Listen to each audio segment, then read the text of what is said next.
ವೀಕ್ಷಕರೇ, ಇನ್ನು comedy Kiladi 3ರ winner ಆಗಿದ್ದ ರಾಕೇಶ್ ಪೂಜಾರಿ ಬಹುಬೇಗ ಯಶಸ್ಸು ಕಂಡ ನಟರಾಗಿದ್ರು.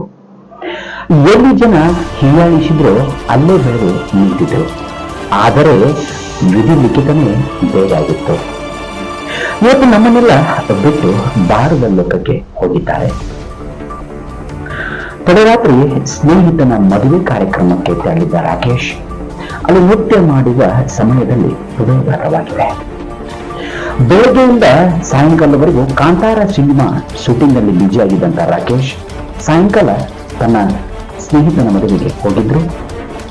ಅದರ ಡ್ಯಾನ್ಸ್ ಮಾಡುವ ನೃತ್ಯದ ವಿಡಿಯೋ ಕೂಡ ನಮ್ಮ ಸಂಪೂರ್ಣ ವಾರ್ತೆಗೆ ಲಭ್ಯವಾಗಿದೆ. ಇದು ನೋಡ್ತಾ ಇದ್ದ ವೀಕ್ಷಕರು ಸಂತೋಷದಿಂದ ನೃತ್ಯವನ್ನು ಮಾಡುವ ಸಂದರ್ಭದಲ್ಲಿ ಎದೆನೋವು ಕಾಣಿಸುವುದರಿಂದ ತಡರಾತ್ರಿ ಸರಿಸುಮಾರು 2 ಗಂಟೆಗೆ ಹೃದಯಘಾತವಾಗಿದೆ.